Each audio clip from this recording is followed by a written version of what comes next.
get sick. In the sense of toxic stress, it's not just a matter of getting a cold or getting the flu. It translates into serious physical and mental illnesses, heart problems, lung problems, some forms of cancer, and many mental illnesses such as addiction, depression. So let's watch the video now, Lynn. Thank you.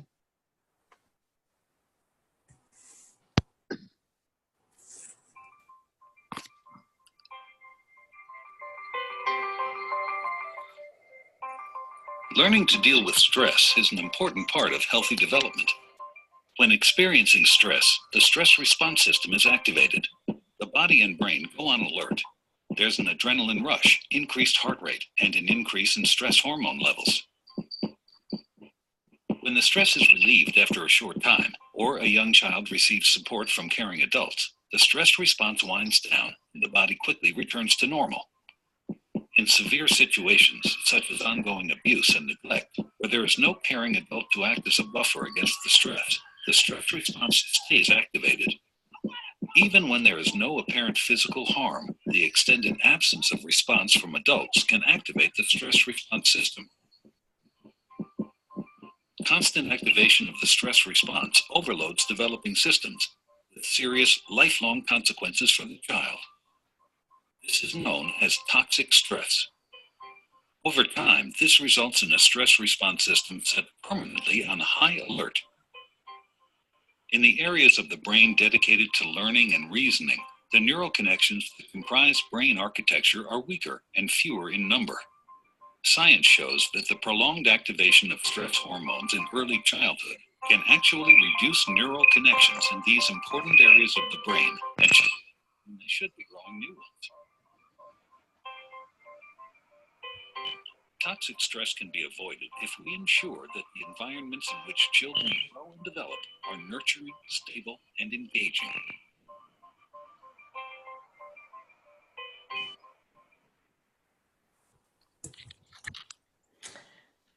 All right, thank you, Lynn. A little bit, that was much better than the webinar last time, so thank you for that. So as we get back to our PowerPoint now, essentially what we're suggesting is that toxic stress has a double whammy in that it impacts the learning and developmental capabilities of the brain, and it's going to affect our physical body. So this screen shows you the biology of health.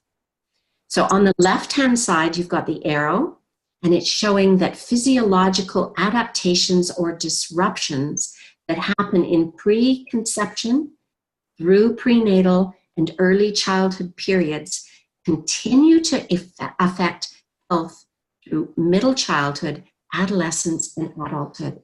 And in fact, the ACE study, the Adverse Childhood Experience study that we're going to look at shortly, shows that some people were developing illnesses in their 50s that could be directly traced back to adverse childhood experiences in early childhood. These experiences are cumulative over time. In other words, just if you have a toxic stress in the first 3 years of life, by the time you're 6 or 7, those stresses just don't disappear. They stay with us throughout our entire lifespan. We can't ever get rid of them. And next webinar, we'll talk a little bit about how we can build resilience and off-balance some of those using protective factors. But for now, just the idea that toxic stress embeds itself and remains with us. And we have to learn how to adapt. And if we don't adapt, then we'll have some disruptions in our development. Next slide, please. So what are the sources of toxic stress in young children? So just as that one of the first questions in the introductory activity, where we asked whether physical abuse is more serious for children than other kinds of abuse. And because of that, we've become more aware of what other kinds of abuses might be. So these are American stats, and I apologize, I've looked for comparable Canadian stats and haven't found them. But if you look at the first part, the first graph on the left, This is maltreatment. So maltreatment being abuse, physical and sexual abuse would be ones that we would notice signs on a child's body. For children between the ages of 2 and 5, this graph suggests that 75 out of every 1,000 children in the US between the ages of 2 to 5 experienced that kind of abuse. It's kind of hard to take until you look at the middle slide, the middle graph. This is postpartum depression. I think we're becoming a lot more aware of postpartum depression. It's normal for moms to have hormone changes after baby is born. And you wait and wait 9 months and you grow and you nurture and you wait for this baby, and then the baby's born and you find yourself crying all the time. And that's normal for moms in the first couple of weeks after the baby is born. But after that, that sort of hormonal shift should have calmed down. Mom should be able to get into a routine, should be comfortable with baby, should be enjoying baby and able to play and interact. But sometimes that first 2 weeks of postpartum depression continues. And as we looked at last webinar, those very important early months and early years of a child's life require that interaction with mom. Experiences postpartum depression, she's not able to interact with baby in quite that way. And this graph indicates that 130 out of every 1,000 women will experience clinically serious postpartum depression. So 130 out of every 1,000 children will experience a form of neglect from mom because she's not able to interact. Then if we look at parental substance abuse, the red graph on the right, now we're up to 136 children out of 1,000 children will grow up in a home where there is parental substance abuse. So if we think that parents, if they're abusing substances, are also unavailable for their children, they're unable to be present, they're unable to interact with their children, we combine those with postpartum depression, we have now fully 1/4 of all children experiencing neglect, experiencing parents who are unable to be present and to interact. And that stat alone, 1/4 of all children may be experiencing extreme neglect. And let's take a look at what that looks like. Next slide, please. This is a slide from Bruce Perry.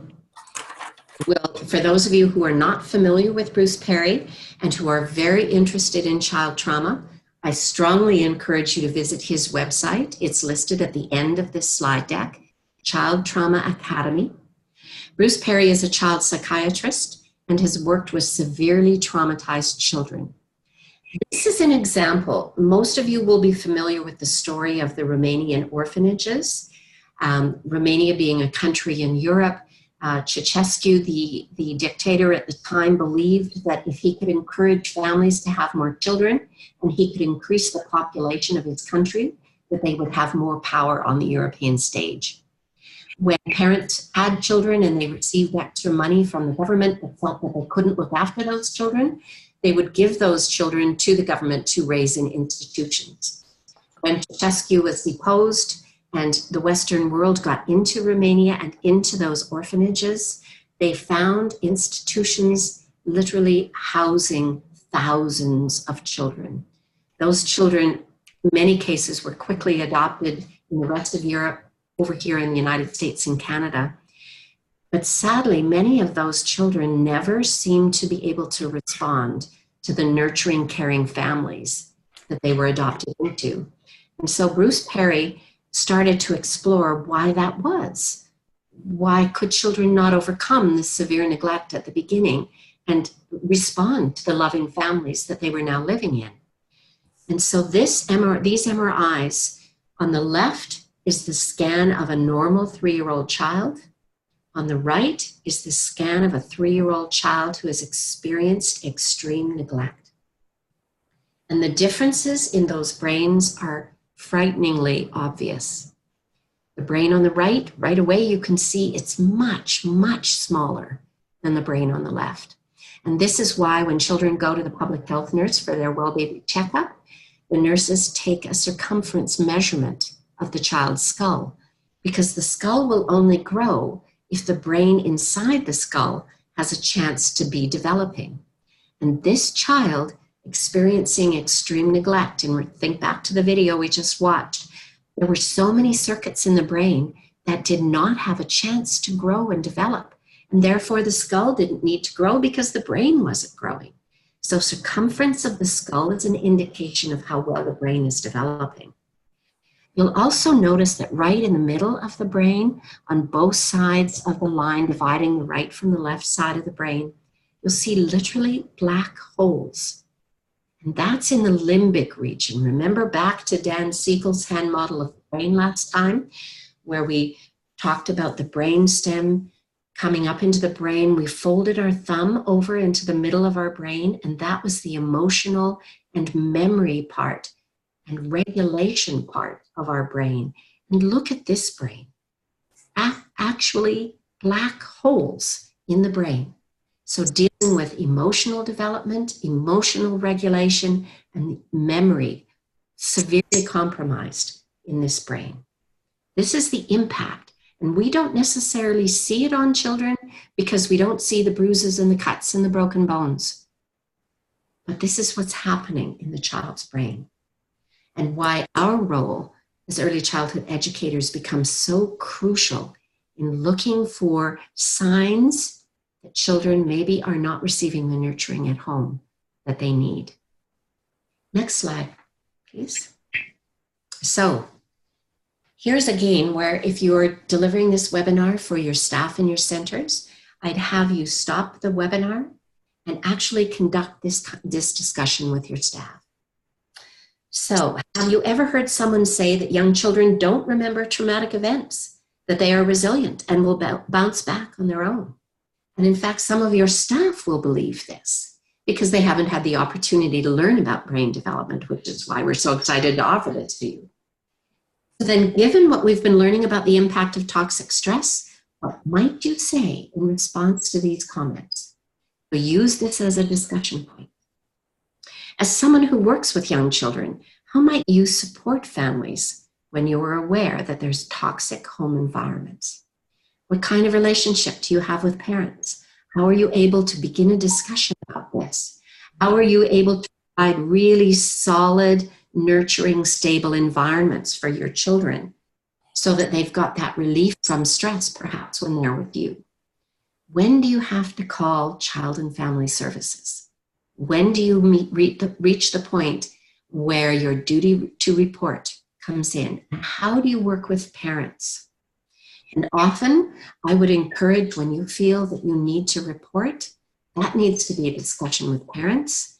And the parents should be in the room with you so that they hear what you're saying to child and family services. How might you share this information on the impact of toxic stress with staff and families with whom you work? So again, a really good discussion time. Pause the video, the webinar, when you're working with your staff, and really dig into this material. Next slide, please. So if you were to Google the ACE study, the Adverse Childhood Experiences, one study that you will find, or one link that you are likely going to find, is the most important study you have never heard of. And in fact, the ACE study is an absolutely crucial study that helps us understand the lasting impact of toxic stress.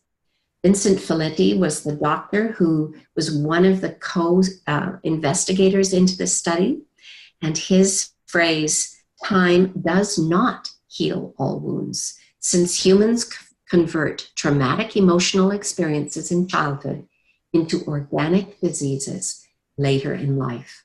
Another myth that we need to break, this belief that, well, it's okay, you'll get over the death of your dad. It'll just take a little bit of time.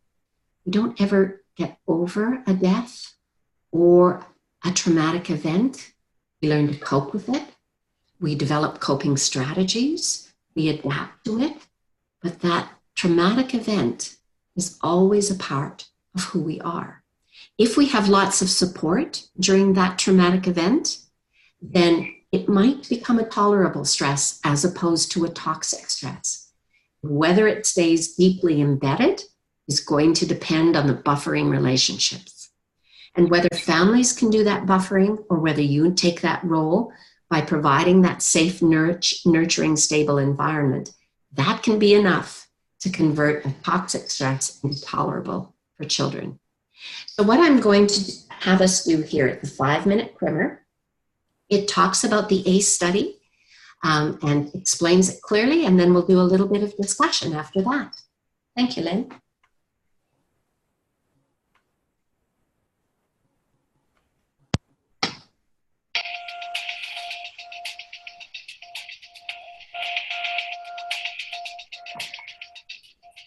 What does your patient divorce have to do with your risk for heart disease? If your mother had a drinking problem when you were growing up, are you more likely to suffer from depression as an adult? Here's what you should know about ACEs.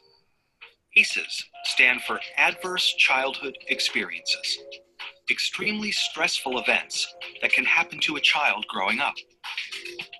Some experiences are so stressful that they can alter brain development, as well as the immune system, increasing the risk of lifelong health and social problems in adulthood.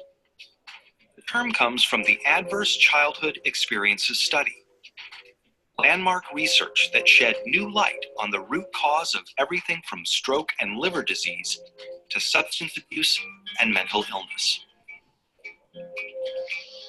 In the late 1990s, an epidemiologist from the Centers for Disease Control and a preventive medicine doctor at Kaiser Permanente set out to understand the association between childhood experience and lifelong health.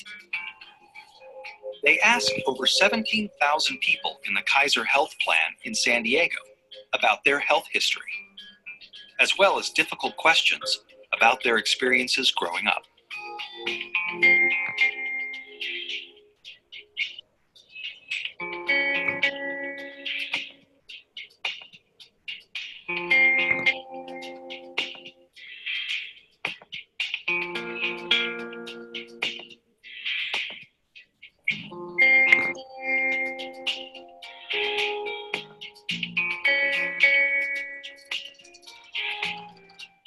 Anda and Felitti tallied up 10 different kinds of adversity in this largely middle-class and college-educated population.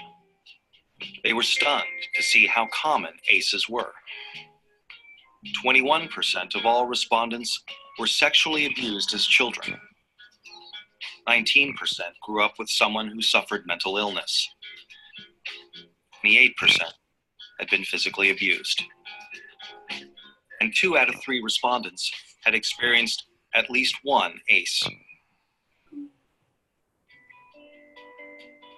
The researchers next looked at how someone's ACE score, or the number of adversities they experienced, related to a wide array of serious health and social problems. They saw that the more ACEs someone had, the greater their risk for poor outcomes compared with someone with no ACEs. Someone with an ACE score of 4 had twice the risk of heart disease and cancer. Someone with an ACE score of 5 had an 8 times greater chance of being an alcoholic.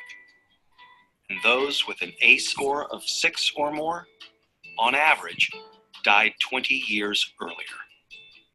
With every major problem they looked at in the ACE study, the risk went up for each additional adverse experience in childhood.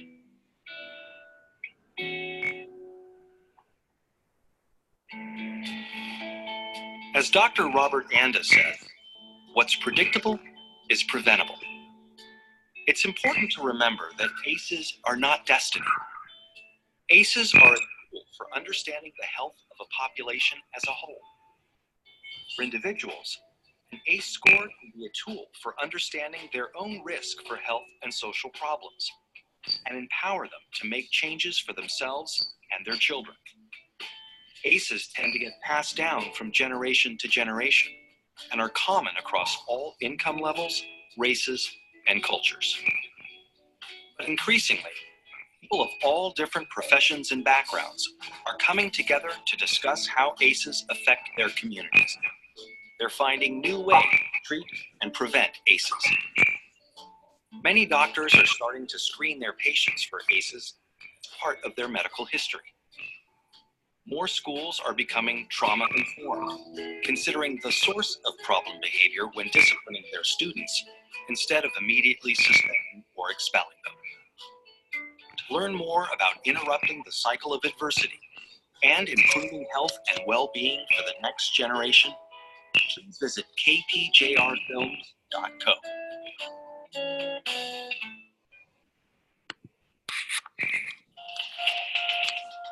Thank you, Lynn.